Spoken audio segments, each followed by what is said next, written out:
안녕하세요. 윤들닷컴입니다. 오늘은요, 유니컨버터에 있는 기능 하나를 아주 실무적으로 여러분들께 잘 사용할 수 있도록 소개를 시켜드리려고 합니다. 지금 제가 블로그 글을 하나 쓰고 있었습니다. 이런 제품을 하나 협찬을 받아가지고요. 거기에 대한 리뷰 글을 쭉 이렇게 쓰고 있었는데, 뭐 이런 사진 같은 경우는 제품의 상세 페이지에도 있으니까 그걸 이용을 했고, 이렇게 제목 하나 달고 글을 쭉 쓰고 있었어요. 자, 이렇게 잘 쓰다가 중간중간에 보면 이렇게 동영상들이 들어가 있잖아요. 동영상들이 들어가 있는데 보통 동영상은 여기 플레이바라든지 이런 것도 다 들어가 있을 겁니다. 근데 지금 여기서 보시면 그게 없죠. 여러분들이 잘 알고 계시는 움직이는 GIF, 뭐 다른 말로는 우리가 움짤이라고 부르기도 하고요. 혹은 애니메이티드 GIF라고 얘기를 합니다.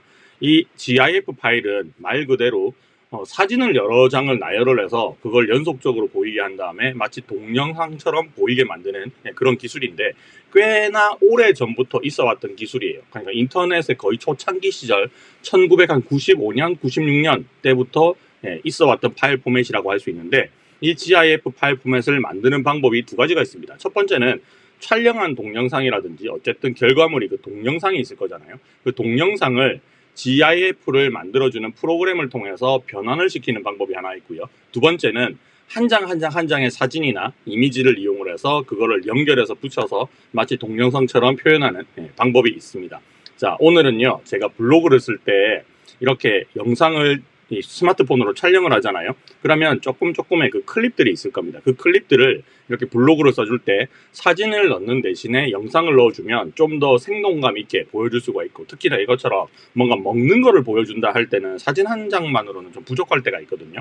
그래서 제가 요거를 움짤을 블로그 쓸 때 잘 활용하고 있습니다. 이렇게 하면 조금 더 효과적으로 전달을 할 수가 있고요. 그리고 이 블로그를 쓸 때 블로그를 이렇게 작성할 때 대표 이미지, 즉 썸네일이라는 걸 만들게 되는데 이 썸네일에도 GIF가 적용이 되거든요. 그러니까 가만히 있는 이미지보다는 이렇게 움직이는 이미지를 썸네일로 잡아주면 효과적이다라고 볼 수가 있습니다. 자, 일단 설명은 다 했으니까 실행을 시켜서 안에서 어떤 기능을 쓰면 되는지 한번 알아보도록 하겠습니다.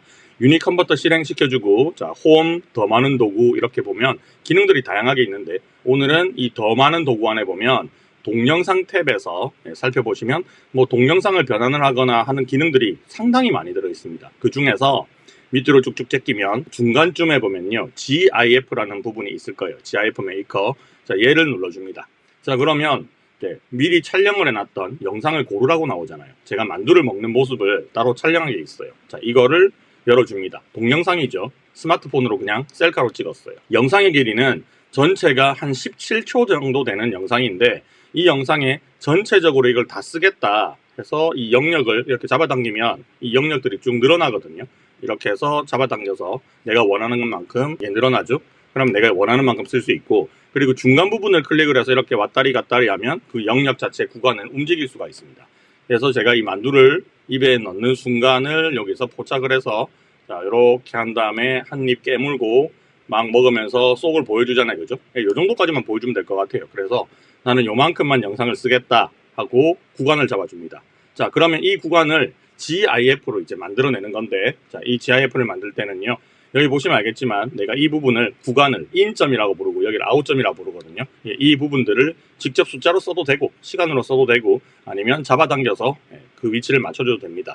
자, 그래서 구간을 잡아놨다면 그리고 크기를 결정을 또 할 수가 있어요. 어느 정도의 사이즈로 만들 거냐 하는 크기도 결정을 하고요.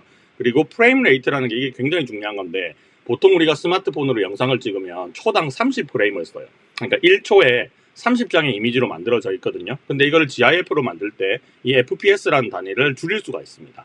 자, 30보다 더 낮춰서 24, 뭐 이렇게 20 이렇게 줄일 수가 있는데 이 FPS 프레임이 숫자가 낮아지면 낮아질수록 조금 뚝뚝뚝뚝 끊기는 듯한 느낌이 납니다. 그 대신에 장면 수를 많이 쓰지 않고 영상을 이미지를 만들기 때문에 훨씬 더 용량은 줄어들겠죠. 그래서 이 용량에 이제 영향을 미치는 것들이 화면의 크기, 그리고 두 번째는 초당 몇 장을 쓰느냐, 그리고 요 길이, 영상의 길이, 여기에 따라서 최종적으로 만들어지는 영상의 크기가 이렇게 결정이 됩니다. 그런데 이 파일 사이즈를 잘 보시고 여러분들이 활용을 하셔야 될 게, 내가 이 GIF를 만든 다음에 어디다 쓸 건지가 지금 결정이 되어 있잖아요.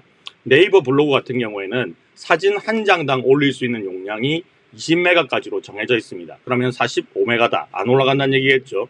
그래서 이 구간을 줄이거나 그러면 이렇게 해서 더 줄이면 된다는 얘기잖아요. 그럼 이게 줄어들거든요.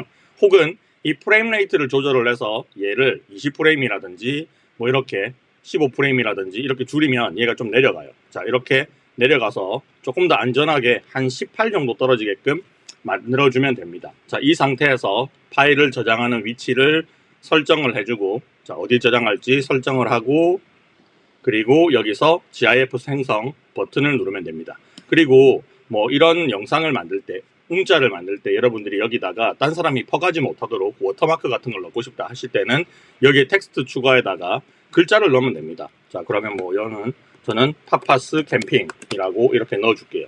그럼 이렇게 글자를 넣고 위치를 잡고 이런 걸 할 수가 있거든요. 그리고 T자를 누르면 글자의 글꼴이라든지 글자의 크기라든지 이런 것들을 한 번 더 세팅을 할 수가 있으니까 내가 원하는 대로 이렇게 좀 바꿔서 이거는 워터마크 역할만 하면 되는 거잖아요. 그죠? 그래서 한 요 정도에다가 그냥 이렇게 박아주도록 하겠습니다. 자, 확인. 자, 그리고 나서 GIF 생성 버튼을 누르면 됩니다. 자, 이 버튼을 누르면요.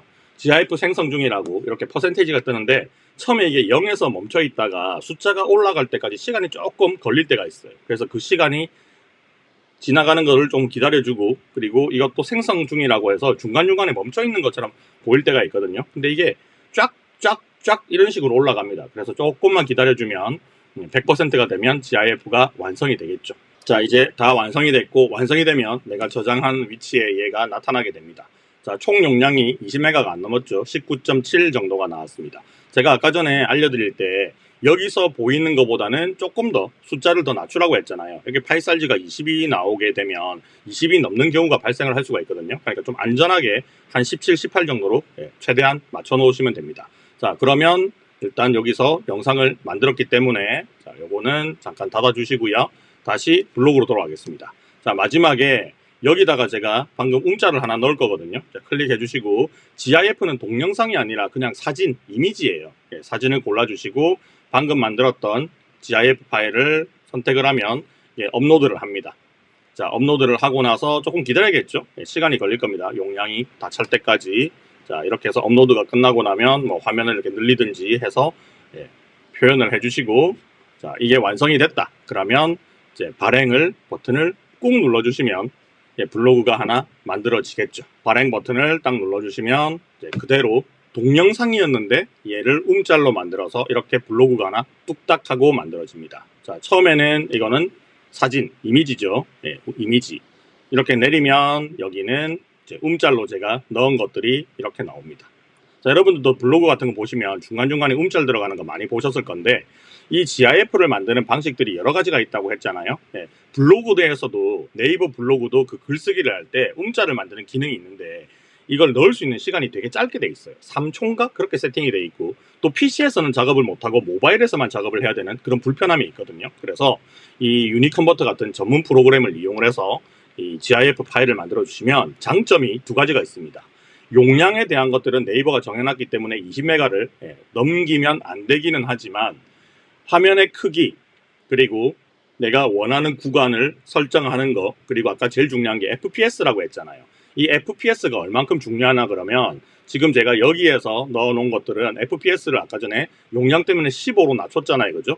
그렇게 했을 때랑 FPS를 30으로 맞췄을 때랑 두 개를 비교해보면 숫자가 올라가면 올라갈수록 훨씬 더 영상이 부드럽고 동영상처럼 보이게 돼요. 이게 사진인데 동영상처럼 프레임을 많이 썼다는 얘기거든요. 그래서 그 용량을 조절해서 품질을 내 의도대로 결정을 할 수가 있다. 이게 유니컨버터를 썼을 때의 장점이라고 할 수 있고 또 웹사이트에 보면 GIF를 무료로 만들어주는 사이트가 있기는 하기는 하거든요. 그런데 그런 데는 또 광고도 봐야 되고 만들다가 잘 안 될 때도 있고 그리고 내 소중한 동영상이 어떤 서버에 올라간다는 거잖아요. 거기에 올라가서 어떻게 이용될지도 알 수 없는 거고 좀 불안한 부분도 있을 거니까 저는 이런 전문 프로그램을 통해서 만약에 여러분들이 웹사이트에다가 GIF를 올려야 될 일이 있다. 뭐 블로그뿐만 아니라 뭐 쇼핑몰을 하시는 분들이라면 상세 페이지에도 움짤 같은 거 많이 넣죠. 그런 작업을 할 때 한번 활용을 해봤으면 좋겠다 라고 생각이 들어서 이번 기회를 통해 한번 소개를 해드려봤습니다. 자, 유니컨버터 지금 안에 있는 기능들을 제가 하나하나씩 한꺼번에 쫙 설명하면 여러분들이 이해가 안 될 수도 있으니까 하나하나씩 찍어가면서 진짜 이거는 쓸만하다, 돈 내고 쓸만한 가치가 있다 생각하는 것들만 골라서 영상을 올리고 있거든요. 이번 영상 좋으셨다면 좋아요, 구독 한번 눌러주시고 다음번 영상도 기대해 주셨으면 좋겠습니다. 안녕.